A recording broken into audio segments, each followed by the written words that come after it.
Music by Rinku राजा।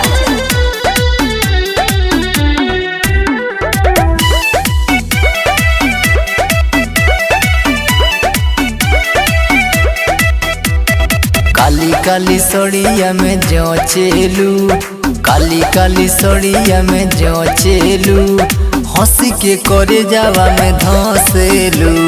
काली काली सड़िया में जोचेलू, हंसी के करे जावा में धसेलू।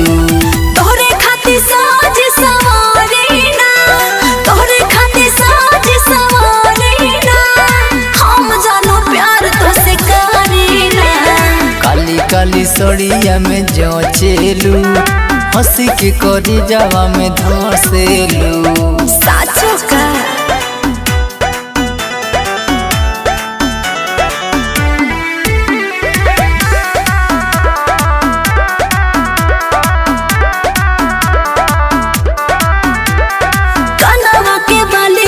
कुछ ना सुनेला, होठवा के लाले राजा तोह से कहेला। कनवा के बाली अब कुछ ना सुनेला, होठवा के लाले राजा तोह से कहेला।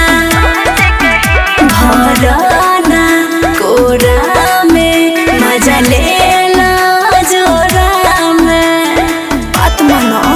जब अचारा कोमरिया में खोसेलू, अचारा कोमरिया में खोसेलू, हंसी के करे जावा में धसेलू।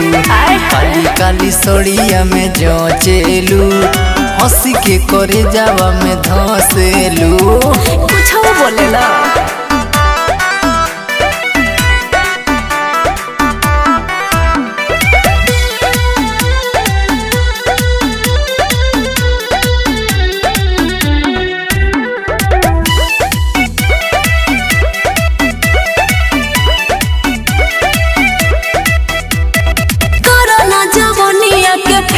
तू कादर नान बाबू मारे अभी बनब नहीं मादर।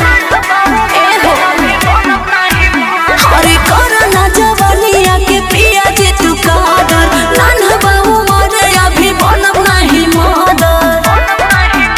अभी काला प्यार हमसे मर जाए हम कसम से, बात बुझो। खाली बतिया तू प्यार वाली सोचेलू, बतिया तू प्यार वाली सोचेलू, हंसी के करे जावा में धसेलू। काली काली सड़िया में जोचेलू, हंसी के करे जावा में धसेलू। अरे तोहरे खातिर तो हम बाने।